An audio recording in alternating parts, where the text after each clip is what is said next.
de arborização por 5, porque nós gostaríamos de principalmente englobar a florística de cada estado, então ficaria impossível de fazer um único livro. Então nós dividimos por região, onde cada região do país vai ter um livro específico de arborização, da coletânea. Os temas eles se repetem nos livros, mas os autores são de cada região, então isso é extremamente importante. A gente não está publicando um livro, por exemplo, aqui para o Centro-Oeste, com pessoas do Rio Grande do Sul fazendo a escrita, né? Então são pessoas, autores da região Centro-Oeste. Então temos autores do Mato Grosso do Sul, de Goiás e Distrito Federal, tá?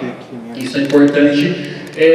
A estrutura dos livros, nós vamos abordar aqui na nossa mesa as 3 estruturas, que na verdade é a parte 1 que eu estou falando, que é a biodiversidade na arborização urbana. Depois o Fernando vem trazer para a gente a questão de estudos florísticos, vai explicar para a gente como é que funciona isso, e a Gisele vem falar para a gente de políticas públicas e perspectivas futuras. Então, dentro de cada tema desses, hoje vocês vão conhecer quais são os capítulos que nós abordamos nessa estrutura. Bom, então na parte 1, para a gente contextualizar, a gente pretende responder 2 perguntas. Né? Primeiro, por que a gente tem que plantar árvores? Que nós aqui como arboristas já sabemos, temos essa resposta, mas a gente trouxe uma infinidade de informações do porquê a gente deve plantar árvores, que vocês vão conhecer daqui a pouquinho, e como devemos plantar árvores, né? O como que vai desde o manejo, da escolha, a forma de plantio. Então, a primeira parte do livro a gente busca primeiramente responder essas 2 questões, tá? Então vamos lá, vou apresentar para vocês os capítulos. O capítulo 1 a gente vai tratar de viveristas, que é viveristas, coletores de sementes e diversidade genética na arborização urbana. Como a gente tem muito conteúdo nesses capítulos, né, eu fiz uma apresentação sucinta com as palavras-chave, tá? Coloquei frases-chave aqui do que será abordado nesses capítulos, tá? Então, para o pessoal que trabalha com viveiro, a gente vai trazer informação, por exemplo, da importância da diversidade genética, né? Aonde você faz a coleta de semente, por que é importante você coletar a semente, fazer a coleta na tua região e não trazer muda, por exemplo, lá da região sul para cá. A gente tem a questão de adaptabilidade do clima, tem vários fatores envolvidos que nós estamos trazendo nesse capítulo. O número de árvores matrizes adequado para você ter no viveiro, né, que é o que vai dar a base para você fazer a tua produção anual de mudas. O ponto importante, fortalecimento da população de árvores urbanas, as práticas e manejo da biodiversidade e também estudar o comportamento de novas espécies. Aqui eu já deixo um alô para o pessoal da academia, pessoal da universidade. O Fernando vai trazer depois a parte de florística. E nós temos hoje muitas espécies desconhecidas que nós não sabemos qual é o comportamento dela na arborização. Então é extremamente importante a gente estudar esse comportamento, tá? Bom, o capítulo 2 nós vamos falar de morfofisiologia de árvores urbanas. Então nós vamos trazer todas as particularidades com relação à fisiologia, né? Destacar os atributos ecofisiológicos, principalmente os promotores de serviços ambientais, tá? A capacidade de transpiração de água. Nós vamos falar também de crescimento, tolerância a estresse. Então a gente está passando por um momento de mudanças climáticas, onde a gente tem, por exemplo, um clima quente durante o dia e a gente tem um frio à noite, né? Que a gente está, inclusive aqui esses dias está um pouco assim, né? A gente tem um calor do dia e à noite aquele vento gelado, né? Então isso impacta para a gente e também impacta nos vegetais. Então a gente vai trazer a importância, a tolerância a estresse, o crescimento geométrico e também, hoje a gente fala muito na questão de pegada de carbono, né, a absorção de carbono. Então, o potencial das árvores de sequestrar carbono. Isso é muito importante quando a gente fala principalmente de cidades maiores, no caso do Campo Grande, onde a gente tem uma frota de veículos muito grande, onde a gente tem indústrias. Então a gente tem que investigar e entender o potencial de árvores que sequestram mais carbono para essas regiões, tá?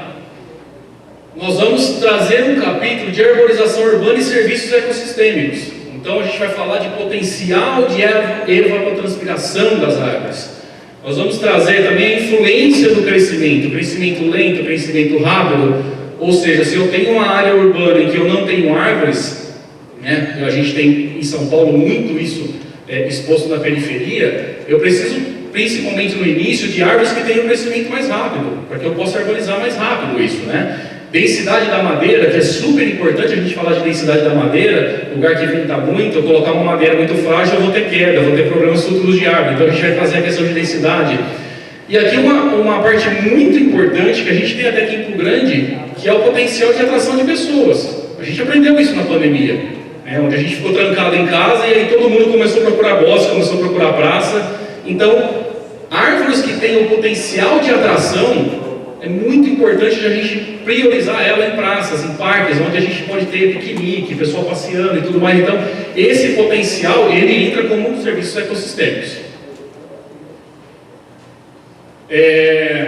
Bom, arborização urbana e poluição atmosférica. Então, aqui nós temos especialistas em contaminantes, que trabalham, por exemplo, com biorremediação, o potencial de árvores de tirar metais pesados do solo, de absorver pelas folhas.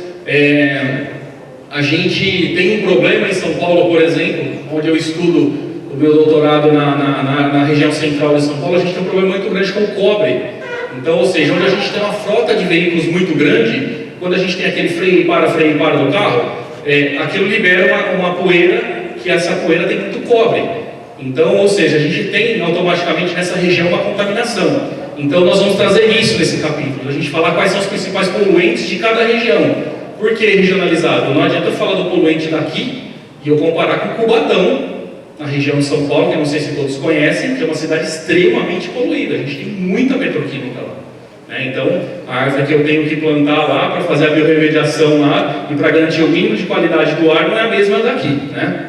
Então, a questão de alteração de padrões fisiológicos que a gente tem por contaminantes, a gente tem vários problemas. Eu sempre cito o caso, o Flávio está aqui, trabalhou com o pau-brasil. O pau-brasil é extremamente sensível ao ozônio, né? Então, ou seja, onde que eu posso plantar o pau-brasil? Né? O pau-brasil não é da região aqui, né, Flávio? É do rio para cima, né? Mas extremamente importante a gente saber, na fisiologia, qual é o tipo de árvore que eu tenho que plantar em determinado local, onde eu tenho muita poluição. Se essa árvore ela vai conseguir tolerar o que a gente tem ali de poluente, né?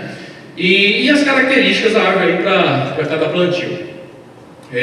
Bom, aspectos técnicos de plantio e adubação de árvores urbanas. Isso daqui, a gente tem muito especialista no mercado, muito especialista, só que ainda a gente continua fazendo errado. Quando a gente fala de abertura de cova, a gente sempre fala mínimo 60 por 60. A gente vive achando o buraco da cova lá 30 por 30, onde o tronco vai desenvolver e chega uma hora que não vai dar conta. Então a gente vai trazer, por exemplo, todos esses aspectos de como eu planto uma árvore, o que é o ideal para a região. Qual é a abertura da cova? Qual é a profundidade? Qual é o solo? Qual é o tipo de adubo que eu vou colocar? Tá? Utilização de resíduos orgânicos. O que eu faço com o lodo de esgoto? A gente tem vários, por exemplo, em São Paulo, em Botucatu, na Unesp, em algumas outras regiões, a gente tira o lodo de esgoto, que a gente quando a gente faz o tratamento do esgoto, né, na estação de tratamento, o material orgânico decanta e esse material orgânico é rico em nutrientes. A gente pode falar que também ele tem metal pesado dependendo da região, mas ele é um excelente material orgânico, com nitrogênio e fósforo. Então eu vou jogar esse material na terra, eu não posso fazer uma compostagem, eu não posso reusar esse adubo orgânico no plantio da árvore e economizar com adubo. A gente sabe, não sei, deve ter agrônomo aqui, quanto que está o quilo da ureia hoje.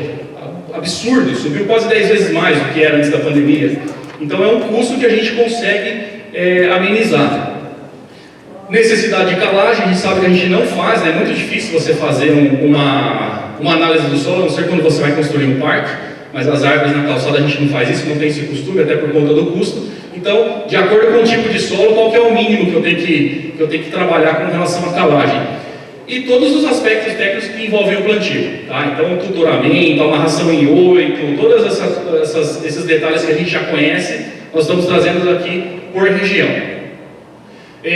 Bom, os conflitos, quais são os conflitos existentes? Nós já sabemos. Ontem a gente estava até conversando com o Lourenço e deu um exemplo de um ficus, que a raiz foi por baixo do solo 70 metros, né, Lourenço? Por baixo do solo, da onde estava plantado o ficus, e começou a estourar tubulação. Então, quais são os conflitos que a gente tem? As interfaces com a gente de órgãos, órgãos, por exemplo, de poda, né, órgãos de energia.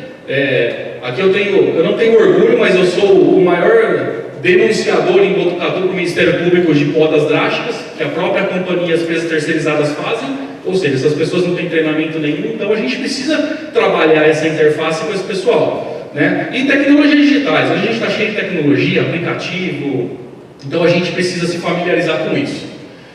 Manejo de pragas, quais são as principais pragas que atingem a água? A gente tem uma dificuldade hoje, obviamente, por questão da saúde da população, de aplicar inseticidas, né, agroquímicos, a gente não pode. Então, qual é o manejo que a gente vai trabalhar de pragas? Como é que a gente trabalha? E quais são os sintomas recorrentes? Como é que eu identifico um cupim na árvore? Como é que eu identifico uma broca? Então, tudo isso a gente tem no capítulo de manejo de pragas. Arborização urbana e saúde pública. Então, assim, será que temos benefícios? Acabei de citar a questão da pandemia, né? Então, será que a gente tem benefícios em arborizar espaços verdes? Será que está relacionado com saúde mental, com saúde física? Você prefere correr na rodovia, seus 10 km, 5 km diário, ou numa ciclovia, ou numa calçada arborizada? Então, tudo isso a gente vai trazer. Por quê? Para proporcionar a melhoria da qualidade de vida. E um ponto que eu sempre cito, sempre gosto de citar em palestra, é o seguinte: por exemplo, a cidade de São Paulo. A cidade de São Paulo tem um orçamento para a pasta da saúde de 4,5 bilhões por ano. 4,5 bilhões. Quando a gente fala do orçamento da pasta do verde, nós estamos falando de 400 milhões. Tá? O que eu quero dizer com isso? Não que a gente tenha que tirar o dinheiro da saúde e colocar na pasta do meio ambiente. Mas será que se eu tiver uma qualidade melhor da arborização urbana, árvores adequadas, por exemplo, no inverno, onde a gente está cheio de problema respiratório, a região principalmente sul e sudeste, onde é muito seca, então a gente tem um nível de internação, de pessoas indo para o hospital muito alto. Será que se eu investir um pouquinho mais em arborização urbana, a gente vai reduzir esse dinheiro que a gente está aplicando lá na saúde, gastando no hospital, com o ambiente seco? Então, são questões que a gente tem que começar a pensar. Semana passada eu dei uma entrevista para o Globo com vários especialistas do Brasil e a repórter perguntou assim: o que você acha do custo da arborização urbana? Eu falei: não, está errado, a arborização urbana não é custo. Enquanto a gente vê a arborização urbana como custo, nós vamos continuar errando. A arborização urbana é investimento. Então, a questão da saúde é muito importante a gente começar a avaliar. Tem muitos trabalhos dizendo isso, principalmente lá fora, e já tem trabalho precificando isso, de valores, o quanto que a gente economiza em saúde pública e internações com plantio de árvores. Então, isso é uma questão importante que a gente vai trazer.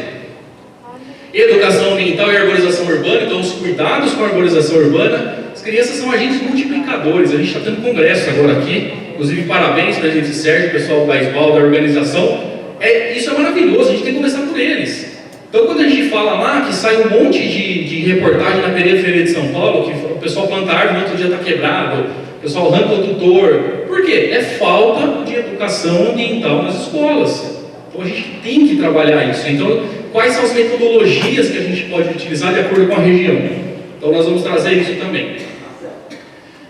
Bom, árvores exóticas invasoras, aqui é uma discussão muito grande, a gente comenta muito sobre isso, né? A lista de espécies exóticas invasoras, qual é o potencial de desequilíbrio ecológico. A gente está falando desde ontem, acabamos aqui de ver uma leucena aqui fora, que tem um potencial de desequilíbrio gigantesco, não é aqui em todo lugar, né? Então a gente tem um problema muito grande com a leucena. E a importância de algumas espécies exóticas, né? Então a gente tem várias espécies exóticas, por exemplo, utilizadas no paisagismo. Então, a gente tem a questão do plano de manejo e a possibilidade também, a importância de um apagão verde, porque se eu começar a trocar as espécies exóticas tudo de uma vez, a gente vai ter apagão verde, certo? Porque você tira a árvore grande e põe a pequenininha, a hora que você olha no bairro, você tem um apagão verde. Então, isso daqui é muito discutido na academia, a gente tomar cuidado com o apagão verde. Então, se a gente for substituir, qual é o plano que a gente tem de substituição? Qual é a principal que eu tenho que tirar? Obviamente, a gente tem que tirar as exóticas e invasoras, né? Mas vocês vão saber um pouquinho mais nesse capítulo. Relação entre arborização urbana e fauna. Então, a manutenção da diversidade da fauna nos centros urbanos. O que acontece aqui em Campo Grande se eu tirar todas as palmeiras? Se eu tirar os troncos das palmeiras, a estirpe das palmeiras? Nós sabemos que as araras, não é isso? Estou falando alguma besteira, o pessoal gira? Não, né? Então, o que acontece? Então, olha a importância da palmeira, das palmeiras na cidade, para as araras, para a biodiversidade em geral. E hoje a gente tem uma higienização biótica. Isso é um problema, porque a partir do momento que eu começo a plantar só uma espécie de árvore, eu começo a ter homogeneização. E aí a fauna se dispersa e aí a gente vai ter uma espécie, duas espécies ou talvez nenhuma. Então esse é um problema que a gente tem que olhar. Então a necessidade ecológica das espécies temos que observar e principalmente a formação de corredores ecológicos. Isso é muito importante. Nós temos vários casos na literatura que o pessoal estuda corredor ecológico, publica artigos, só que isso não chega na prefeitura. E às vezes é tão simples fazer a implantação, e aí nós vamos discutir isso nesse capítulo. Aqui, já estou encerrando, está acabando aí, né? Áreas periurbanas, conexões de rede e segurança alimentar. Nós passamos por isso agora na pandemia, tivemos vários problemas, porque a gente não podia sair de casa, o pessoal não podia trabalhar, a comida vem de longe, não vem. Então, essa conexão da área verde da cidade com a periurbana é muito importante. Então, será que não é melhor eu comprar o alimento no entorno da minha cidade, onde eu vou fomentar ainda o trabalho, a renda, eu vou ter menos custo de transporte, né? Agricultura familiar. Então, esse capítulo foi até um pedido da FAO, uma reunião que a gente teve. Então, nós vamos trazer essa questão da segurança, logística facilitada, oportunidade de trabalho e renda, e aqui também entra a questão de horta urbana, né? Quantos espaços nós temos nas cidades, principalmente nas periferias, que a gente pode desenvolver programas de horta urbana, horta comunitária, tá? Bom, é isso. Obrigado a todos. Qualquer dúvida, depois nós vamos ter a sessão de perguntas aí.